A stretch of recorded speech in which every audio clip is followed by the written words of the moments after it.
Mesdames, Messieurs, bonsoir et merci de préférer la télévision nationale. Voici les titres de cette édition. À l'Université de Somphonia, l'encadrement travaille à l'amélioration de la qualité de la formation au niveau de son école doctorale. L'analyse des résultats de recherche effectués notamment dans l'enseignement du français au préscolaire sont présentés. Relance de la radio rurale de Keroane, le ministre Fana Souma était dans la localité où ce média de proximité a bénéficié des équipements modernes pour renforcer sa couverture et améliorer le cadre du travail. Au mini-stadium de la Blue Zone de Kaloum, ce tournoi interservice est moins pour la Direction générale du patrimoine de l'État et des investissements privés de renforcer l'union entre les travailleurs. C'est tout pour les titres. Une fois encore, bonsoir et bienvenue dans ce journal. Depuis quelque temps, l'Université de Somphonia, avec l'appui des acteurs du monde académique, est en train de redynamiser son école doctorale pour développer des activités de recherche. Plusieurs années de recherche effectuées sur l'analyse des méthodes d'enseignement du français dans les établissements préscolaires de la capitale ont été présentées. Les précisions dans ce reportage de Ali Badrakonde.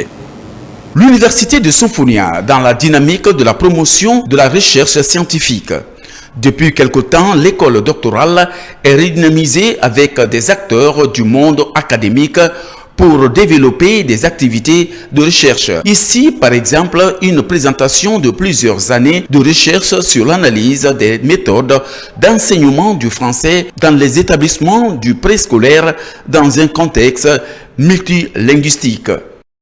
Mon objectif, c'était de décrire la pratique enseignante des éducateurs en mettant en exergue leurs compétences dans la transmission du français afin d'identifier leurs besoins de formation en lien avec la réalité sociolinguistique guinéenne. J'ai trouvé que les éducateurs ont des problèmes de confusion. Ils confondent les temps verbaux et c'est cette confusion, ces problèmes-là qu'ils transmettent aux enfants. Elle devait savoir repérer l'objet d'étude qui est l'apprentissage et l'acquisition du français et la transmission du français du point de vue de ceux qui les encadrent, mais aussi de l'acquisition du point de vue des tout petits qui sont en situation de construction identitaire linguistique, mais aussi en situation de construction de connaissances. Alors que la Guinée a fait le choix de promouvoir les langues nationales, ces résultats de recherche peuvent orienter des actions futures. L'Université de Somphonia, à travers son école doctorale, compte ainsi encourager la recherche scientifique afin de qualifier l'enseignement supérieur. Une stratégie est mise en place pour accompagner les doctorats avec des professeurs du rang magistral, tant en Guinée qu'à l'extérieur. Oui, l'école doctorale, c'est la première école doctorale de la Guinée, créée en 2012 et moi, je suis à la tête de l'école doctorale depuis 2019. Et à ce jour, nous avons fait soutenir 25 thèses, sans compter un autre programme arabe qui est rattaché à l'école doctorale en sciences humaines. Et la particularité que nous faisons à l'école doctorale, il y a une participation internationale sur les membres du jury. L'Université de Somphonia, via son école doctorale, compte également vulgariser les travaux de recherche scientifique avec pour objectif de mettre à la disposition des décideurs et chercheurs des éléments pour la gouvernance et la planification. Dans le cadre de la redynamisation des radios rurales, le ministre Fana Souma a procédé à la relance des programmes de la radio rurale de Keroane. Ce média de proximité a connu d'importants investissements qui ont changé son image, renforcé sa sphère et amélioré le confort d'écoute. Reportage Tierno Ousmane Diallo. Du fait de sa zone d'implantation, la radio rurale de Keroane occupe désormais une place clé dans le réseau des radios rurales et dans la stratégie de communication gouvernementale. Avec le projet Simandou, elle devient un outil de communication efficace pour sensibiliser les populations riveraines de la zone d'exploitation, promouvoir la paix sociale et informer sur l'actualité nationale. En rénovant et en équipant cette radio de proximité, le ministère de l'Information et de la Communication met en œuvre la vision du président de la République en matière d'accès à l'information à l'intérieur du pays. Les mots nous manquent énormément pour vous dire combien de fois les Kerouaneka sont contents d'entendre à nouveau cette radio émettre. Cela ne nous surprend guère, car sous l'ère CNRD et grâce au leadership de notre guide éclairé, le président général Mamadi Doumbouya, Kerouané connaît un changement progressiste radical. Ce jour marque la relance de la radio rurale de Kerouané qui a été foudroyée il y a de cela 4 mois, jour pour jour. Le ministre de l'Information et de la Communication, sur instruction du chef de l'État, a rééquipé carrément cette radio et c'est la joie que nous vivons avec la population de Kerouané ce matin. Les équipements qui sont installés ici aujourd'hui sont des équipements de dernière génération. La remise de la radio rurale de Kerouané après des travaux qui améliorent le cadre de travail constitue un moment de joie pour les populations de la localité. Un acquis pour le ministère de l'Information et de la Communication qui a entrepris un important programme de modernisation de ces radios de proximité qui portent la voix des sans-voix. Population de Kerouané, notre pays est engagé dans l'un des projets miniers les plus ambitieux du continent africain, grâce au leadership et à la vision éclairée du président de la République, chef de l'État, son Excellence Mamadi Doumbouya, le projet Simandou 2040. Ce méga-projet représente une opportunité majeure pour la Guinée, pour ses infrastructures, pour son économie et surtout pour les communautés qui visent autour des zones d'exploitation et de passage du corridor ferroviaire. Mais un projet de cette envergure ne peut réussir que par l'information crédible. Votre radio, la radio de Kerouané, aura donc un rôle crucial. Expliquer avec pédagogie les enjeux du projet. Informer sur les retombées économiques et sociales du projet Simandou. Favoriser le dialogue entre les communautés, les autorités et les partenaires du projet. Le ministre Fana Souma poursuit cette dynamique de relance des radios rurales. À ce jour, elles sont 39 opérationnelles à travers le pays contre 22 lorsqu'il prenait fonction. Dans l'actualité encore, EDG, dans sa dynamique de fournir de l'électricité aux citoyens de Conakry, vient de tirer des nouvelles lignes pour corriger le manque de cette denrée dans certains quartiers. Une équipe de cette société était récemment sur le terrain pour constater l'évolution des travaux. Reportage, Tierno Maroufba, Youssouf Kamara. Depuis des jours, les techniciens de l'électricité de Guinée s'activent pour tirer une nouvelle ligne. Une ligne qui va desservir les quartiers de Koloma 2 et Kakimbo, des quartiers confrontés au manque de cette denrée. Une fois achevé, cela va normaliser et régler les anomalies liées aux coupures répétées dans ces deux grands quartiers de la commune de Ratouma. Nous sommes satisfaits de ce que nous venons de voir parce que nous avons eu d'ample explications. Nous avons compris que ces travaux consistent à augmenter beaucoup plus de teneur en octroi d'électricité à nos citoyens parce que souvent avec les surcharges il y a manque de courant. Donc désormais avec ces travaux qui s'effectuent, il y aura une opportunité de plus d'électricité pour nos citoyens pour qu'il y ait une grande satisfaction. Pour s'assurer de l'effectivité des travaux sur cette ligne, les responsables des DG sont sur le terrain. Nous avons engagé des actions avec création des nouveaux départs pour diminuer la charge sur Amdalaï. Mais ça, c'est la première phase. La deuxième phase, nous avons acheté un transformateur de puissance supérieure aujourd'hui de celui qui existe actuellement, qui est de 35 MVA et qu'on nous voulons installer au futur, en deuxième phase. Maintenant, l'exécution de la première phase, c'était la création de ces départs-là. Ensuite, on va passer au remplacement du transformateur. Les travaux sur cette ligne de transport de cette société d'électricité visent à résoudre les problèmes liés au manque d'électricité dans les quartiers. Et puis un transformateur de grande capacité pour la population de Wonkifon Plateau. Ce geste de Mamadi Doumbouya vient en appui aux actions posées par un ancien citoyen de la dite localité. Reportage Marie-Simone Noël Tolno.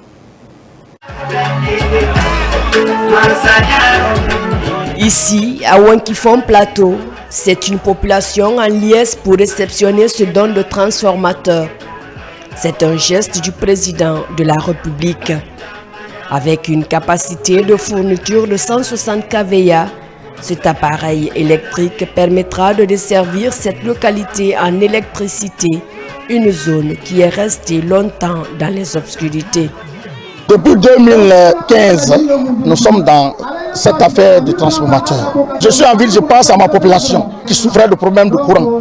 Je suis très heureux et je remercie encore le président Mamadi Doumbouya en me donnant un transformateur. Je remercie tous sincèrement aussi mon DG, M. Abla Senkou Kaba, à travers son ami qui est le directeur général de l'EDG, M. Gando Bari, qui ont eu la chance et l'honneur de me rendre cet honneur en me donnant ces transformateurs que je viens de poser aujourd'hui. Ce geste du président Mamadi Doumbouya est le fruit des actions menées par un ancien chef de secteur de Wonkifon Plateau qui ne cesse d'œuvrer pour le bien-être des populations de la zone. Aujourd'hui, nous sommes là grâce aux efforts d'un de nos citoyens, d'un de nos braves citoyens, d'un de nos citoyens patriotes, de nom de Alexis Sonomou, qui nous a trouvé un transformateur. Et actuellement, tout le secteur de Wonkifon, du district de Wonkifon Centre, tout le secteur 1 du district de Wonkifon Centre, notamment le sous-secteur Plateau, toute la population est en liesse. Je ne sais pas comment exprimer cette joie, c'est vraiment une très grande joie pour moi, c'est immense, parce que nous souffrions beaucoup à propos du courant électrique. Nous avons chaud, nos manger se gâtent dans les frigos, quel que soit ce on met dans le frigo, tout se gâte. Au-delà de ce geste, les populations de Wonkifon restent toujours confrontées à des défis majeurs, tels que la réalisation des routes et surtout un manque d'infrastructures scolaires. Des journées portes ouvertes sur la qualité en Guinée, des visites guidées sont organisées pour les opérateurs économiques, partenaires sociaux et grand public. L'idée est de mettre en lumière les réformes engagées pour la protection des consommateurs dans la certification des produits agroalimentaires. Reportage Falilou Diallo, Abdul Karif Akita. À Conakry, le coup d'envoi des journées portes ouvertes sur la qualité donnée, rendez-vous majeur pour relever les défis liés à la sécurité sanitaire des aliments, un enjeu crucial pour répondre aux standards du commerce international. L'événement s'ouvre par un panel consacré aux infrastructures de qualité. Le consommateur est au cœur des politiques et au cœur de l'engagement du chef de l'État à travers ce que nous consommons, à travers ce que nous produisons. Ce qui fait que le consommateur est au centre, n'est-ce pas, de ces journées pour non seulement leur dire que l'État joue son rôle, mais l'État lui seul ne peut pas jouer, il faut aussi de la partition. Cette année, l'échange porte sur le thème la qualité, levier de compétitivité et de protection des consommateurs. Une plateforme destinée à mieux réguler les marchés grâce à la traçabilité des flux économiques. L'ambition du ministère du Commerce à travers l'ONCQ consiste à faire de ces journées un rendez-vous régulier, appelé à revenir chaque année avec des thèmes adaptés aux évolutions des marchés, des technologies et des attentes sociales. Ce rendez-vous devra permettre à la fois de dresser un bilan des progrès accomplis, de mettre en lumière les opérateurs qui font le choix de la qualité, d'identifier les faiblesses qui subsistent et de proposer des ajustements opérationnels. Pour cette première journée, le hall du Palais du Peuple se transforme en foire dédiée aux entreprises de l'agroalimentaire, à l'image de Ibra SRLU qui évolue dans la filière café-cacao. Pour faire promouvoir notre produit que nous proposons aux autres pays. Cette aventure est partie de la passion de de l'agriculture et nous avons vu, peu à peu, on a vraiment vu que nous pouvons aussi proposer à l'international. Des visites guidées se succèdent sur les stands avec des discussions axées sur l'amélioration de la qualité des produits destinés aux marchés locaux et à l'international. Informer, prévenir et encourager le dépistage précoce du cancer de la prostate, c'est l'objectif de l'association guinéenne d'urologie en collaboration avec ses partenaires pour agir ensemble contre cette maladie. À cet effet, une marche bleue est organisée pour cette première édition. Reportage Pascaline Yomalo. C'est ici, à Prima Center, que le coup d'envoi de la première édition de la campagne de sensibilisation sur le cancer de la prostate est donné, une pathologie de plus en plus répandue qui touche une grande partie des hommes. Pour y faire face, l'association guinéenne d'urologie et ses partenaires initient cette marche afin de rappeler l'importance d'un dépistage précoce. Cette mobilisation va dans le sens de la sensibilisation et du dépistage et faire connaître la maladie à nos populations, qu'ils sachent qu'il y a une maladie qui s'appelle le cancer de la prostate et qu'en sensibilisant nos populations, on peut guérir cette maladie, que ce n'est pas une fatalité. Au cours de cette mobilisation, un appel fort est lancé aux autorités et aux partenaires pour intensifier la lutte contre le cancer de la prostate en Guinée. J'exhorte tous les hommes à se faire dépister.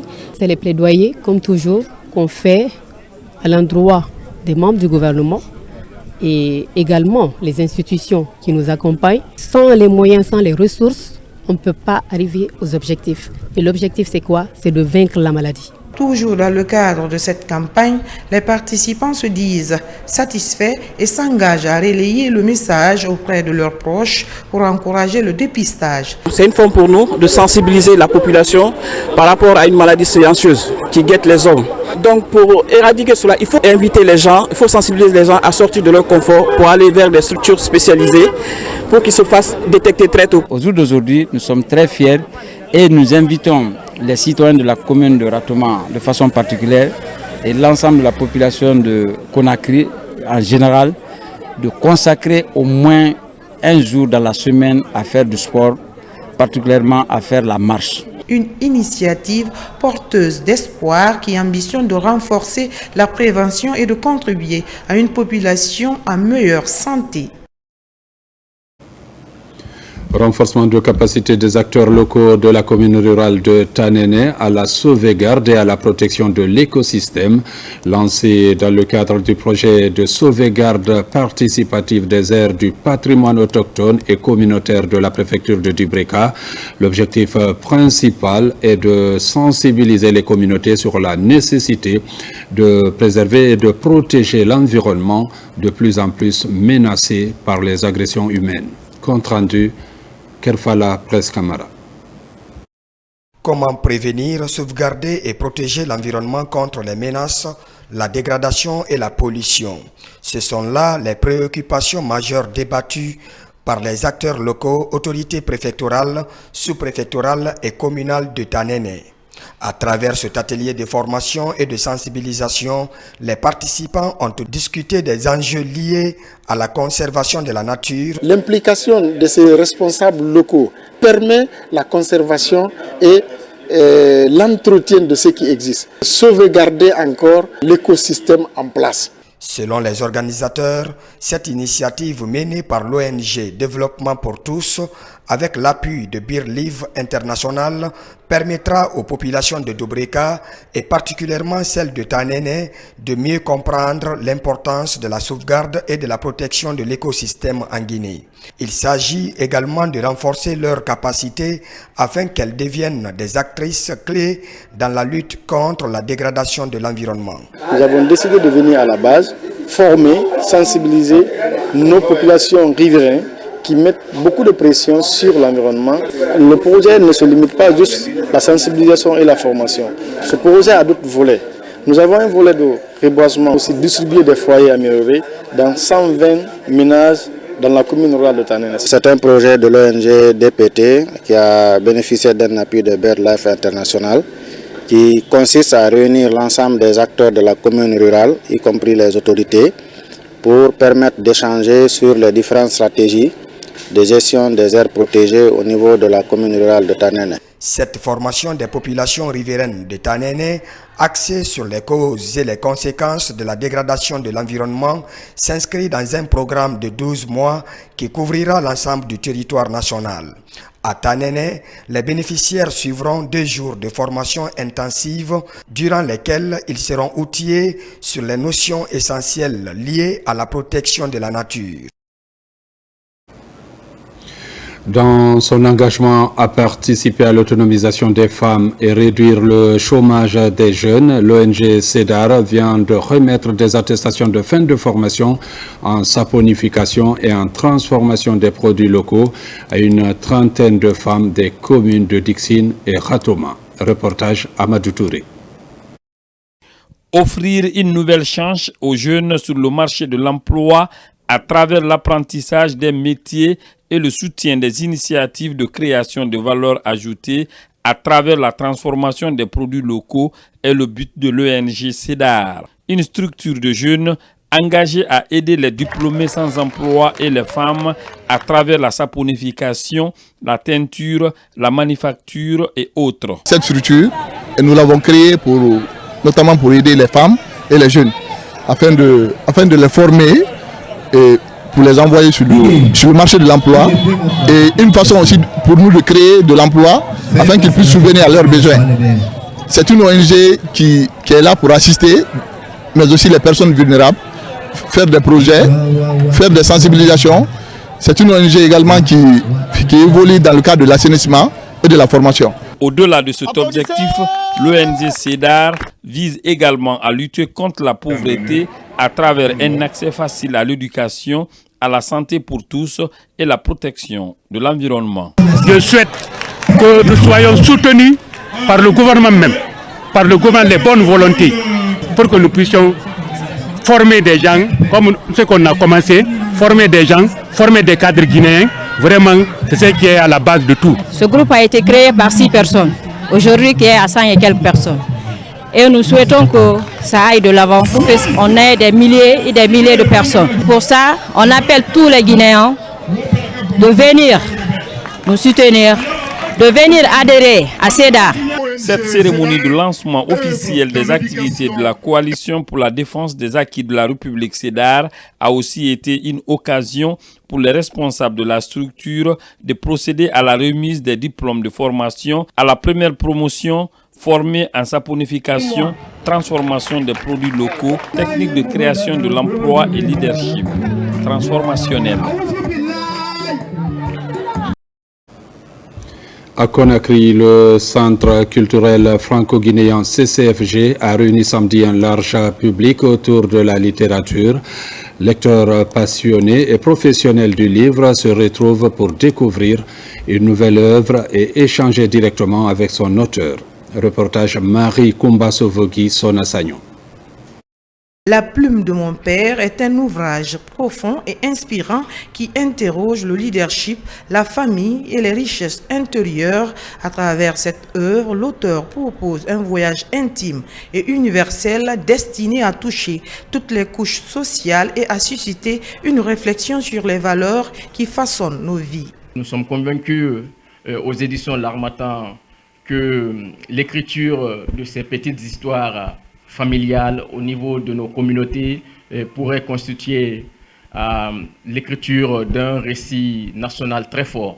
Dans ce livre, l'auteur explore non pas les profondeurs de la terre, mais celles de l'âme. Il revisite les souvenirs, les conseils et les leçons de vie d'un père inspirant. Ce projet qui était le rêve et la mission, le désir de mon père, c'était d'écrire un livre pour partager sa vie, celle de sa génération et bien d'autres sur nos valeurs.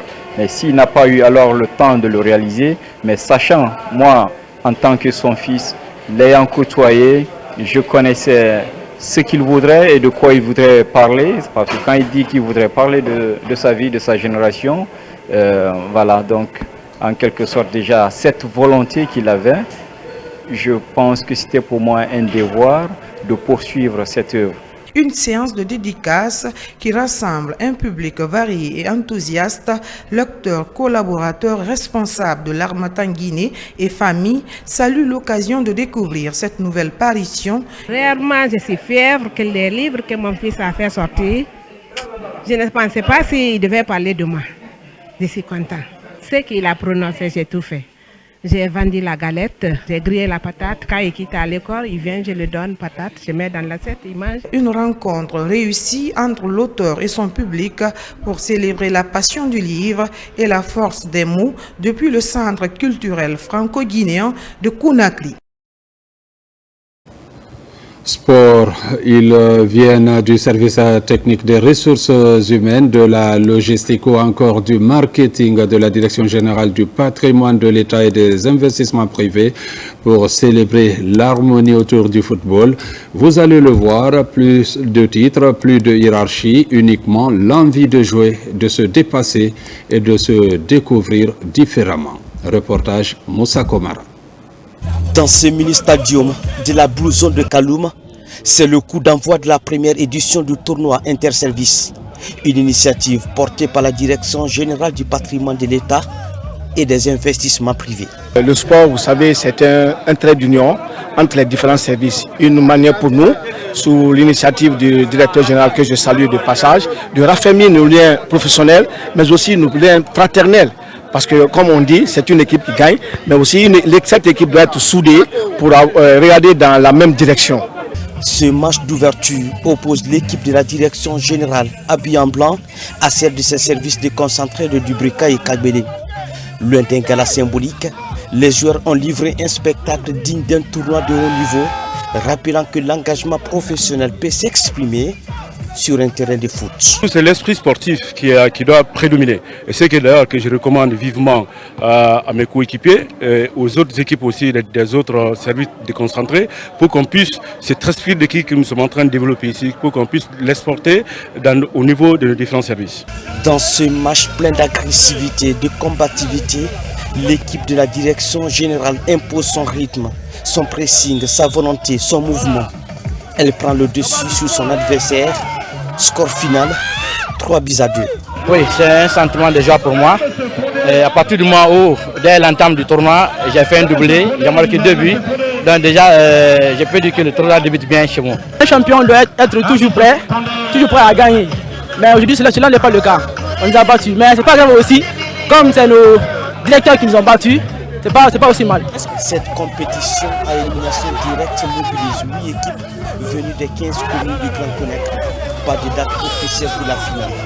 Mais toutes les attentes convergent vers une édition où le sport deviendra plus que jamais un instrument d'unité, de performance et de fierté institutionnelle. Mesdames, Messieurs, c'est la fin de cette édition. Merci de l'avoir suivi et bonne suite de programme sur la télévision nationale.